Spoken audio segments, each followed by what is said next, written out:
Had a deer on the back.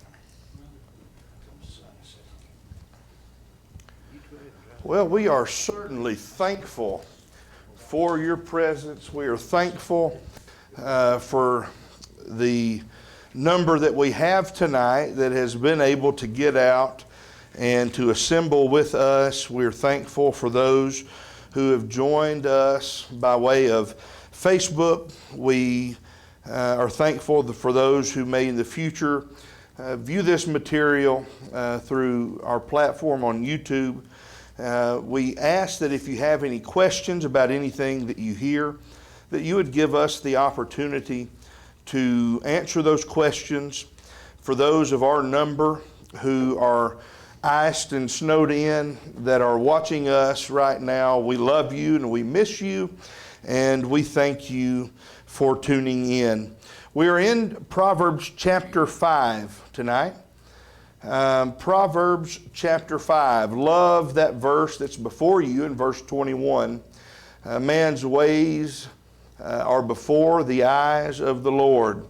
That is so true, something that we should remember, and we are going to have a little good explanation about that as we get to the end of this chapter. You know, last week we talked about two paths.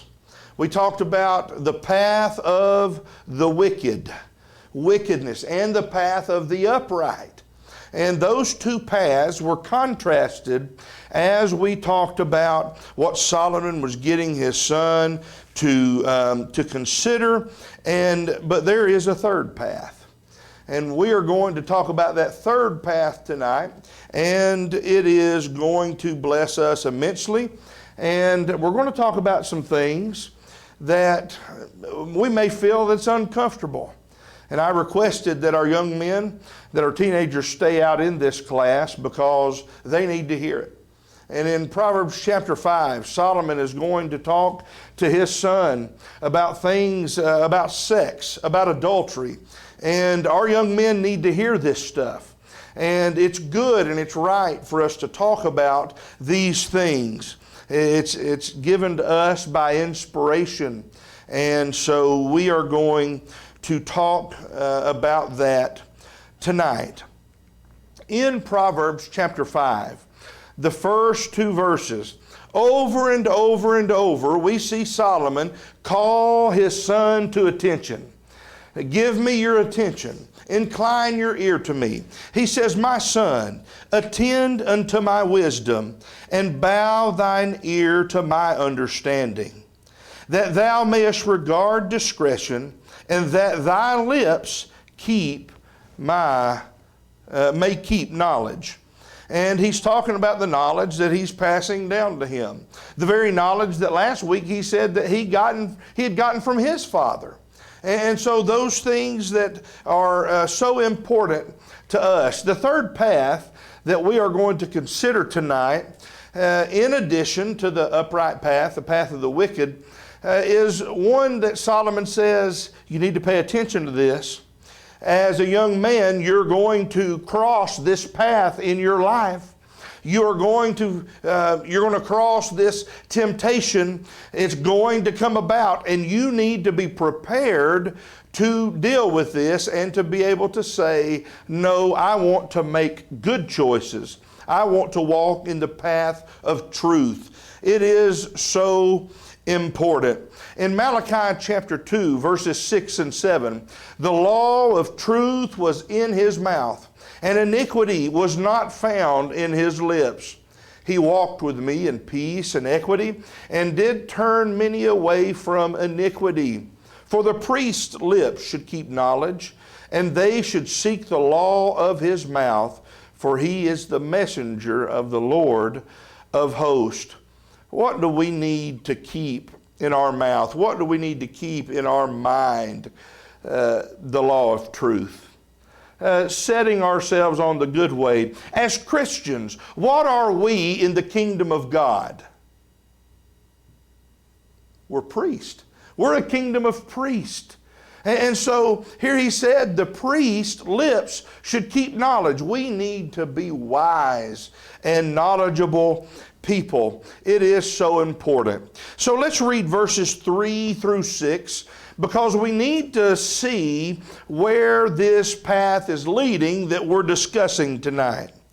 For the lips of a strange woman drop as an honeycomb, and her mouth is smoother than oil.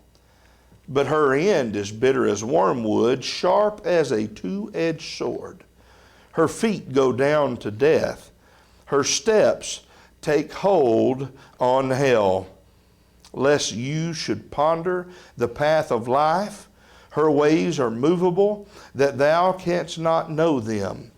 Now, verse 6 is translated a little differently than what the King James Version translates it. And in most translations, and specifically the ESV, but many of them, would read verse 6 like this: lest she should ponder the path of life, her ways are movable, that she cannot know them.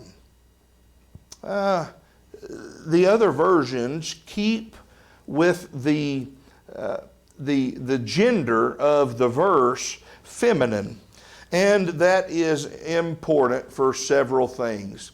The seductress is portrayed as an immoral woman. And the word that is used for a stranger who practices different customs, if you remember in Job 19, he talked about how he was a stranger, an alien in his own house. That's an example here. In this case, though, it is practices that are against God's law. Immoral things that are against the ways of God. Many translations render the word as an adulteress. And so he's talking about a man who is in the marriage covenant who is then enticed to step outside of that marriage covenant. Because sexual seduction here is definitely what Solomon is talking about. Go ahead. Solomon, on down in Proverbs 30, he talks about things that he just can't understand. And we see it in when the weather starts warming up, a snake will be outside, but when it starts to get cold, he'll crawl up on a rock for the night because of the warmth there. An eagle in the air. But he also says the way of a man with a maid. And the thing about this sweet mouth, that's the way God created it for a man's wife. But this evil woman does not even give thought to what this sweet mouth is about. Mm-hmm. And that's what Solomon's mystified by the way of a man with a maid. And it is an amazing creation by God.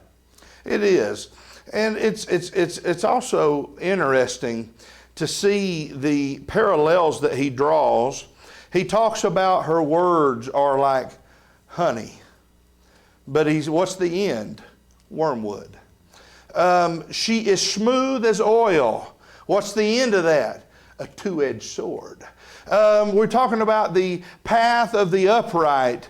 But what's the end of this woman? The path to hell. You're talking about quite a contrast that is drawn here. Honey, so many good uses. It's one of the most amazing natural things that God has given to us. Oil, such a commodity back in Solomon's day, and it's such a commodity for us today. But the end of this immoral woman, the end of this path, adultery, is such a danger. You know, when we think of a two-edged sword, we think that that is a mighty awesome tool for the soldier, isn't it? What's so awesome about the two-edged sword? Cuts you coming and going. It cuts coming and going. But that can be dangerous for the one who wields it too, can it? You hit something that is reinforced, that is unmovable, and that sword could bounce back and you could lop your own arm off, right? There's some danger to that. But here, Solomon's advice is not limited to just fornication or adultery. Can we be seduced into committing other acts of immoralities? What are some of the things that we can be seduced in to commit that are not sexually in that realm? The beginning of gambling is just getting a real good deal. I mean, no, this is just, it's too good to be true. You know? Yeah, yeah. That's a seduction. Yeah. What about people can be enticed or seduced into stealing, into lying. It can be very seductive to lie on the income tax and get over on Uncle Sam, right? Well, if I tell them this, I'll get this many thousands back. If I tell them the truth, I will have to pay this many thousands in. Very seductive, right? But those are nevertheless immoral. So the advice here that Solomon's giving, while in the context of a sexual nature, applies across the board, if you will. So it can be very helpful to us. The prime weapon of the seductress is her words. She says things that are very enticing to man. She is appealing to the man through her smooth words. How is God appealing to us? Through words also. God is appealing to us through His Word. God is appealing to the mind of man with His Word, and so is the devil. So is the seductress. She's going to say all the right things. She is going to do everything that she can to get the young man here to go her way. They sound sweet to the ear. They flow smoothly. You get caught up in the words and focusing on the moment, focusing on the pleasure, focusing on the instance, and forget to see where that action leads.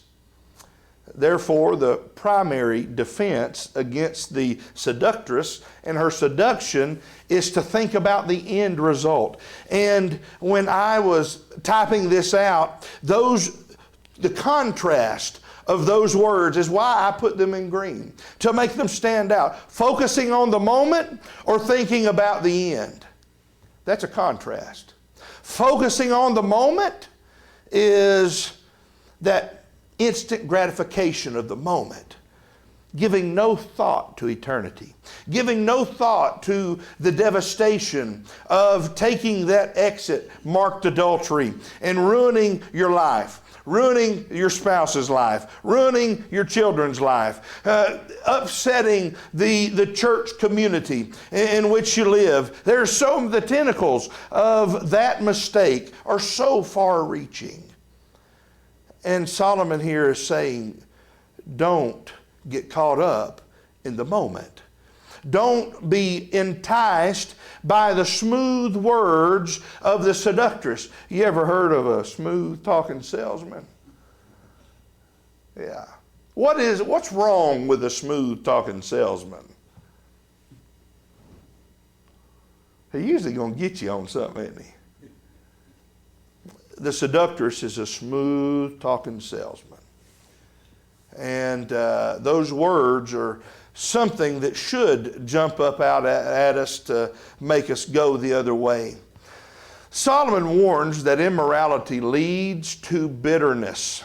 Bitterness is a caustic attitude toward life or other people. Wormwood is a shrub whose oil is used as a topical antiseptic, but it's extremely bitter in taste.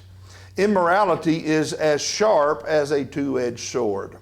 A two-edged sword is dangerous in battle because the wielder can cut in both directions, but it is also dangerous to the one who is swinging the sword because it can just as easily cut that one who is wielding it.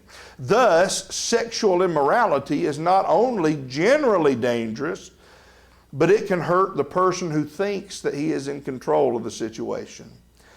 There are a couple examples that we'll mention them in a moment, I believe. We'll go ahead and mention them now. Let's see, Judah.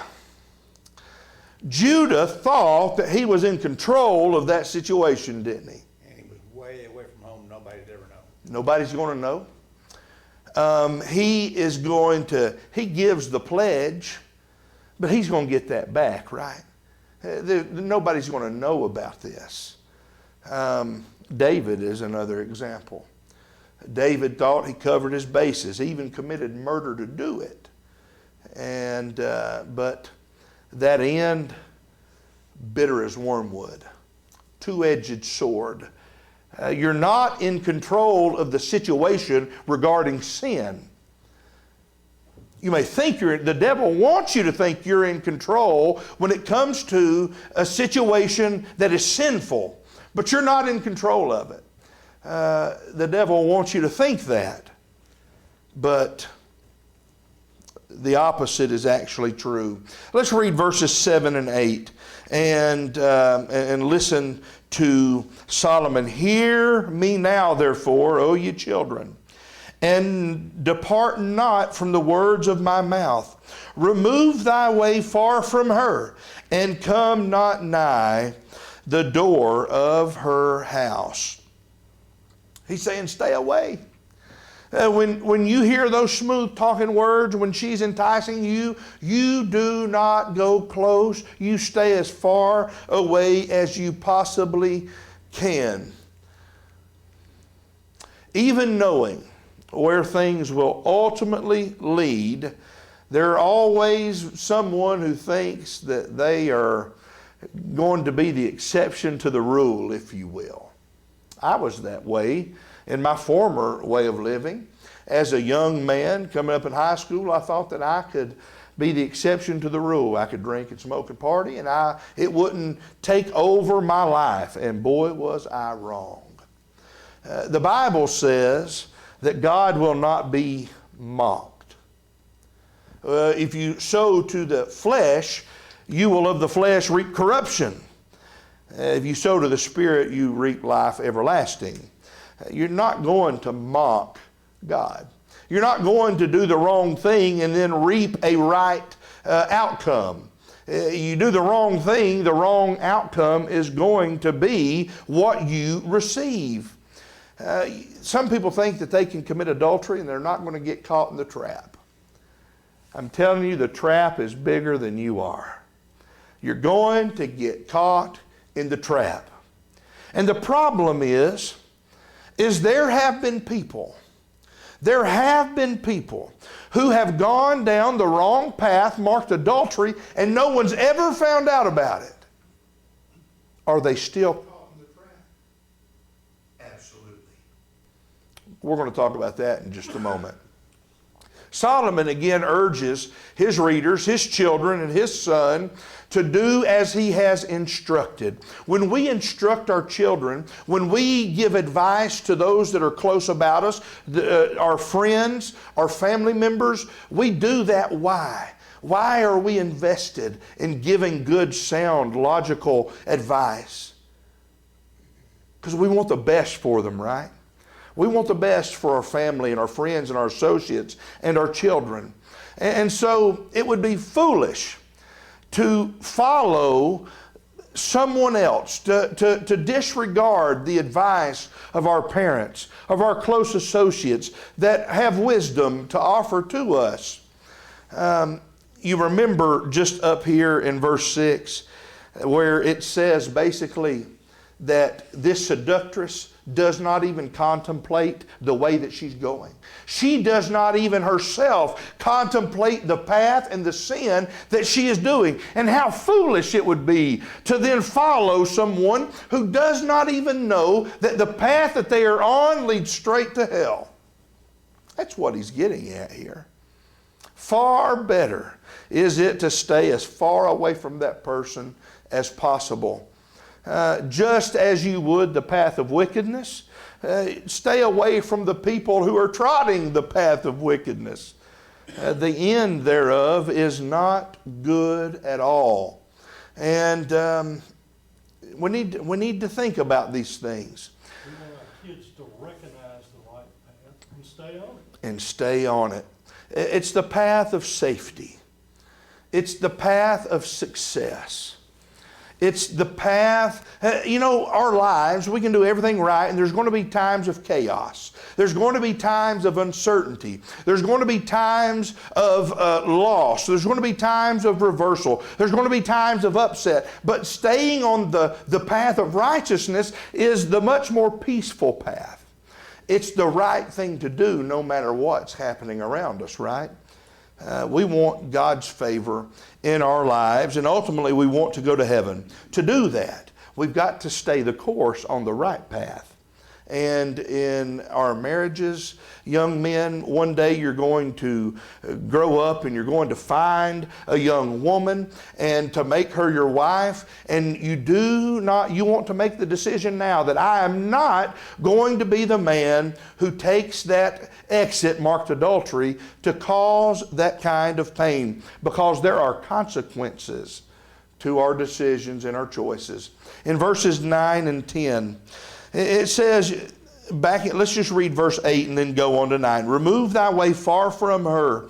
Come not nigh to the door of her house. You don't go to the seductress, lest you give your honor to others and your years to the cruel. Lest strangers be filled with thy wealth and thy labors be in the house of a stranger. People who do not listen, who refuse Solomon's wisdom and warning to stay away, will eventually get caught up in the fornication. It's just young men, young women are way too intuitive. Young women are way too good of detectors and looking into things, being in tune, and you're not going to get over on her. Go ahead. There's a phrase that most of the time I hear it from the world, at least, that there's a little chuckle to it. You mentioned in your youth, and they say, oh yeah, there was a time when I was sowing my wild oats.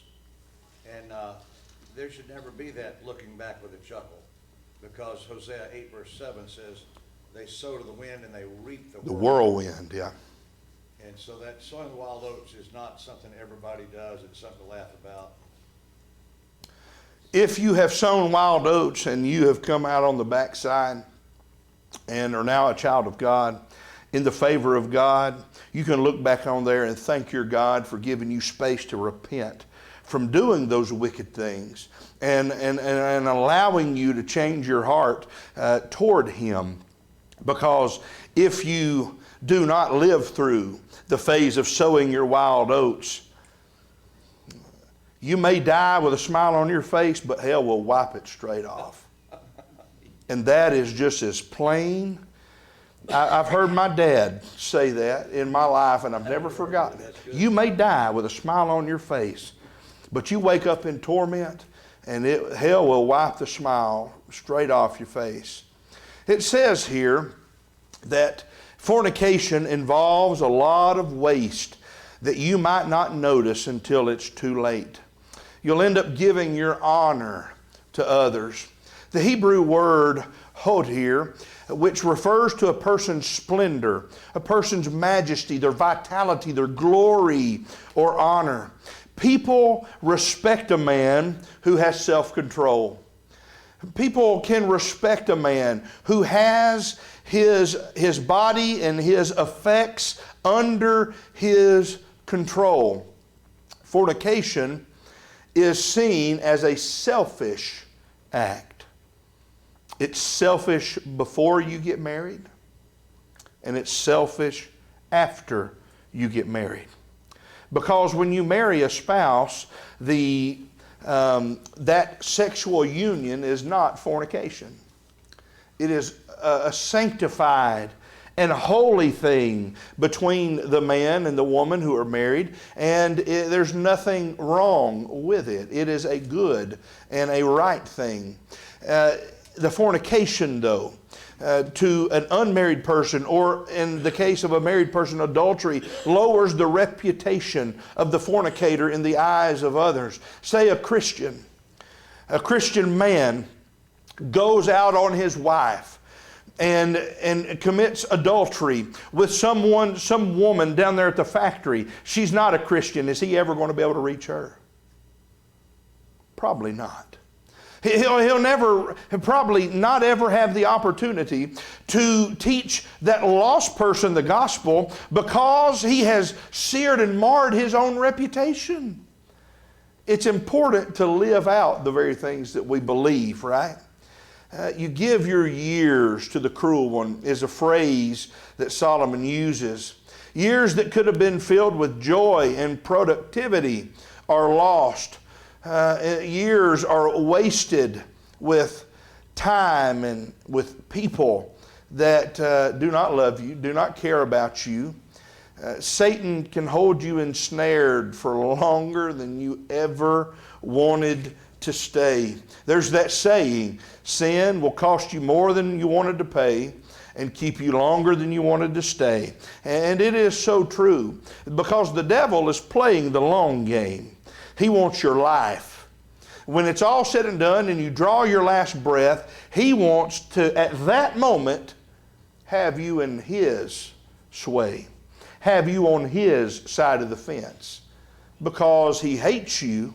He does not want what's best for you, and he does not want you to have what he could never have, which is eternity blessed by God.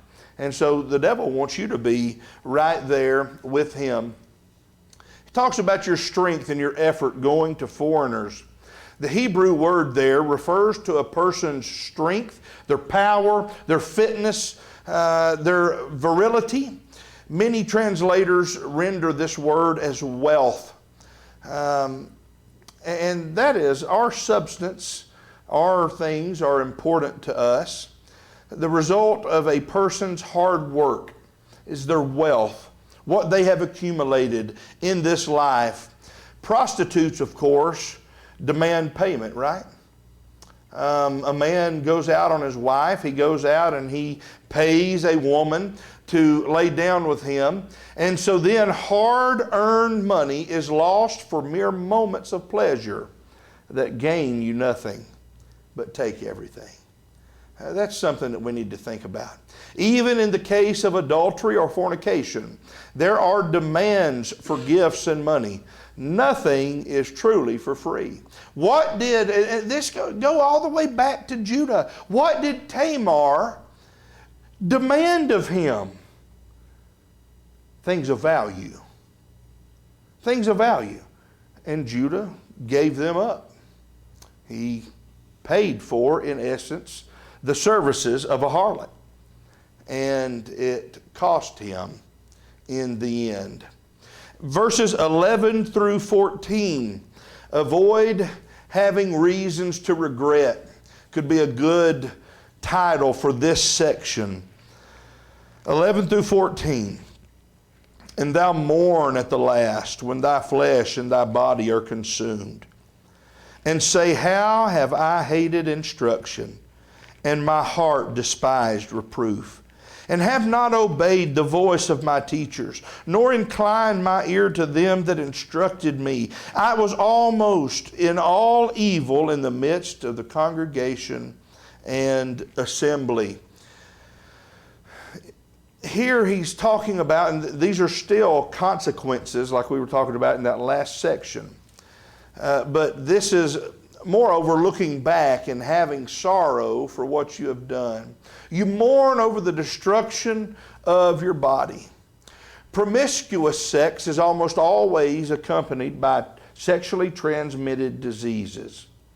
It is so rampant in the day and time in which we live that to go out and to have a promiscuous, illicit interaction with a person that is not your spouse is like playing Russian roulette. I heard my dad say you might get something Ajax won't take off. And it's true. There are things, there are diseases that are incurable. We have a lot of medicine today. We have a lot of doctors have made advances, but there are still things that will take your years from you that you can contract in having a moment's fun with someone that you're not married to. How sad to realize that the moments of pleasure were not worth it after the consequences are irreversible. There are consequences for actions that are irreversible, irrevocable.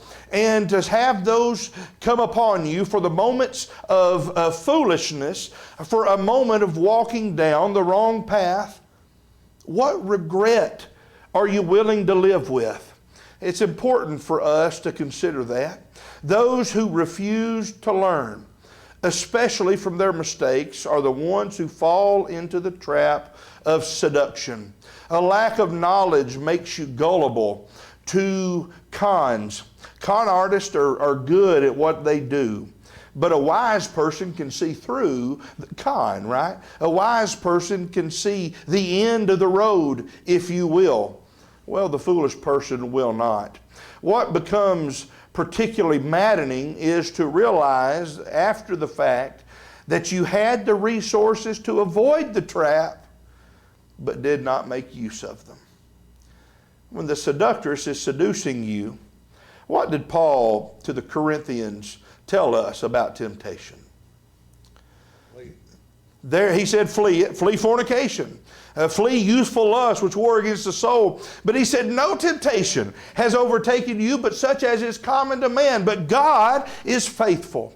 The seductress is unfaithful. The seductress is working for the devil, if you will, and wants your downfall. But God is faithful, who will not allow you to be tempted above that which you are able, but will with the temptation make a way of escape, that you may be able to bear it. You see, there is a way of escape. We don't have to fall into the trap. And the way of escape, if we'll just be spiritually minded, thinking about our future, thinking about our eternity, not caught up in the moment, not caught up in an instant. Moses, Hebrews 11:25. He was willing to suffer affliction with the people of God, rather to enjoy the pleasures of sin for a season. The moment of being puffed up and caught up in Pharaoh's household was not worth it to Moses compared to eternity with God. That's the kind of eternal mindset that will help us not have to live with regret. You see, we can make use of the things that God has given us to see the way out. Recall what wisdom said in those 12 verses in Proverbs chapter 1, talking about how we can see those paths, see the things. The wise person will listen to instruction. He'll not go down those paths. We do not need to regret our life because we have fallen into the trap and have to deal with all of the consequences from it. The man here finds himself on the edge of total ruin while in the midst of God's people. Help was on every side, yet help was not sought out. And now his sins become a public spectacle. Yet the situation is not completely without hope. Though ruined, it is not a total loss. Why? Because the person is still alive. Have you ever heard that saying, as long as there's breath, there's hope? It's true. Ecclesiastes chapter 9 and verse 4, but for him who is joined to all the living, there is hope. For a living dog is better than a dead lion. And that is so true. When you hear somebody say, as long as there's breath, there's hope, you remember Solomon said it in Ecclesiastes 9:4, with the living, there is hope. What does that tell you about those who die outside of that hope? There is none. In verses 15 through 20, the reasonableness of sex only in marriage. Drink waters out of thine own cistern, and running waters out of thine own well. Let thy fountains be dispersed abroad, and rivers of waters in the street. Let them be only thine own and not strangers with thee. Let thy fountain be blessed, and rejoice with the wife of thy youth. Let her be as the loving hind and pleasant roe. Let her breast satisfy thee at all times, and be thou ravished always with her love. And why wilt thou, my son, be ravished with a strange woman, and embrace the bosom of a stranger? A parallel in these verses is made between thirst, which is one of the most human and needed and uncontrollable desires of man, is being thirsty. Have you ever been so thirsty you felt like you could spit sand? I mean, just awful, right? Well, man has a natural desire to be fulfilled sexually. And so let's talk about that. Before there were municipal water supplies, and some places don't have that still today, where would be the best place to get a good drink of water? Well, it would be at your house, right? Where you knew the water was good, the water was safe. That would be a very clear answer, right? You would want to go to your own home because you know that the water there is good. You have a trusted source of water. So it makes no sense to throw that clean water out into the streets and then go try to find something to drink elsewhere, right? Back in those days in which we did not have municipal water systems, people would wash the dishes and they would throw the water out the window. If you lived in the city, your water would go out into a gutter. You wash the babies, the bath water goes outside. You need something to drink, you're going to go out to the gutter and you're going to dip in that and get that water, right? No, that's not what you're going to do. The very idea of that should make you squirm, should make you feel disgusted. Yet that is the very correlation and parallel that Solomon draws with going outside of the sexual union. He's saying, drink water out of your own cistern. Leave the other cisterns alone. That's the parallel, because you go outside of the marriage union where it is not safe, where you have the sewer water, if you will, and you don't know what you're going to end up with. But you love your wife at home, and you be ravished with her love, and you're not going to have to worry about all of those things out in the gutter, out in the sewer system. It's important. The very same reason sex belongs in marriage exclusively between a husband and a wife. Sex with your spouse is with someone that you trust and you know it is safe, just like drinking water from your own house.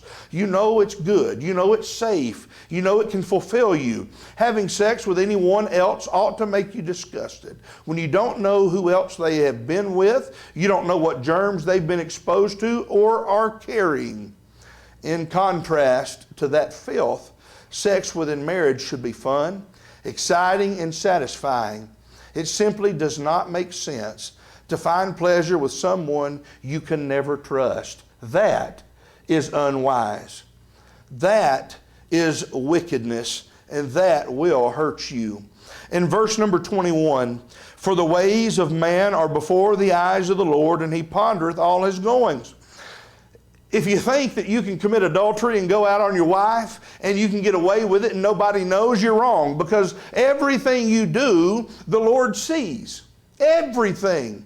Hebrews chapter 4 and verse 13, for there is no creature that is not manifest in his sight. All things are naked and open unto the eyes of whom we have to do. God sees it all. Sex is understandably a private matter, and some people even here may be uncomfortable talking about it. But people who are involved in sexual sins go to great lengths to cover their tracks, don't they? To hide what they're doing. Thus, they assume that they have gotten away with it, right? They have pulled the wool over everybody's eyes, but you can't reach the eyes of God. And you cannot pull the wool over His eyes. What man forgets then is that God sees everything.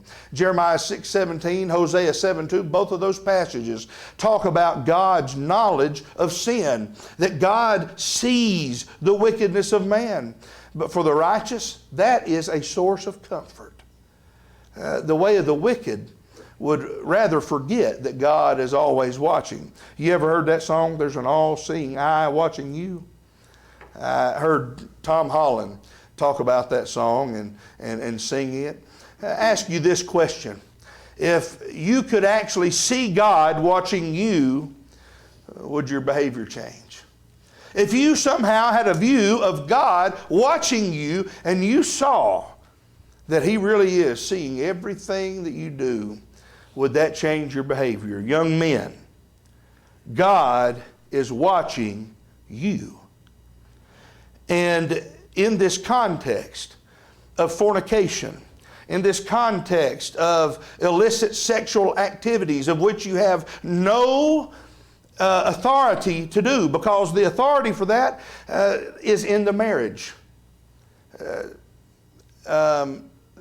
Sex is honorable and all. The marriage bed is undefiled, but whoremongers and adulterers God will judge. That relationship belongs in marriage. And if you are involved in that outside of the marriage, God is watching your every move. In verses 22 and 23, his own iniquities shall take the wicked himself, and he shall be holden with the cords of his sins. He shall die without instruction, and in the greatness of his folly he shall go astray. What does Solomon say is great about the person who is caught up in his sins? What is the greatness of him? His folly.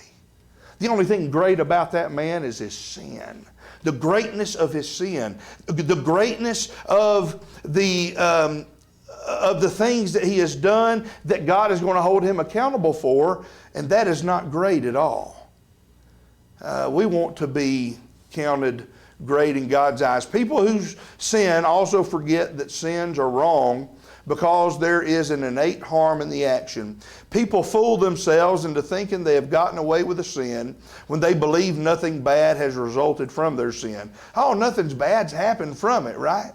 Yet eventually something unforeseen happens. Someone walks in, catches the adulterer, or there's a pregnancy that occurs. That happened to Judah and Tamar, Judah and David, if you will.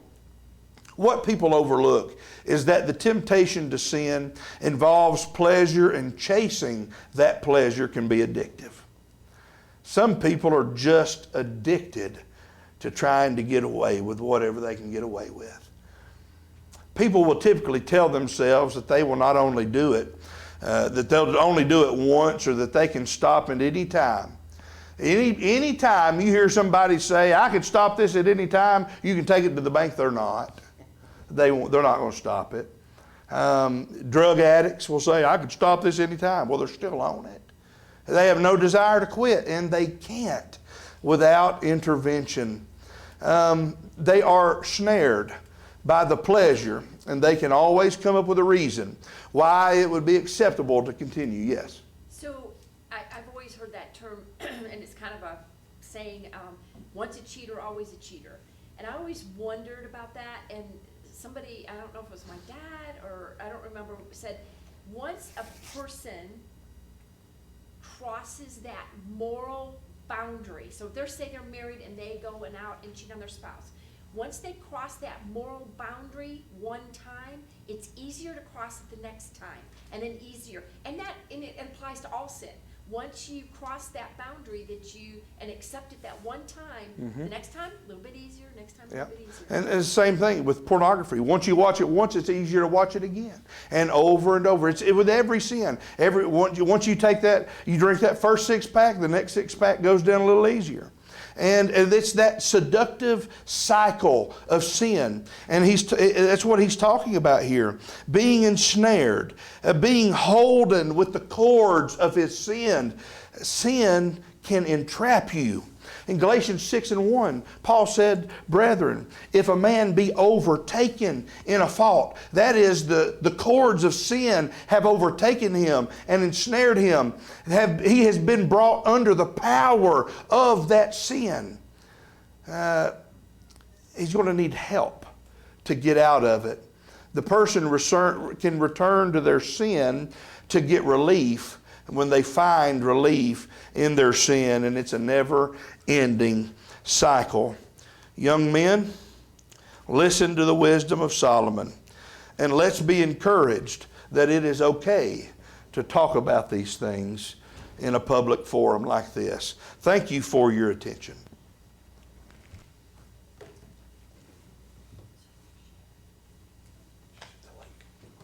She's breaking it. Drive to Charleston, 'cause she's gonna be Just about to give up on you. We made it. and, Yeah, good. How's your drive? It's not bad, I just turned 45. We had to be careful going down our driveway, but it's gravel, so Yeah. going up. I said, well, that's a long drive. People have got cars stuck down the bottom, they can't make it up. Once you drive Hope she it, reminds snow, me of that. crush it down, and then it melts, Vicious. and then it Yeah. Yeah. that gets slick. Maybe So we they drive together. Trees to the right, there's shade. She said, tell her,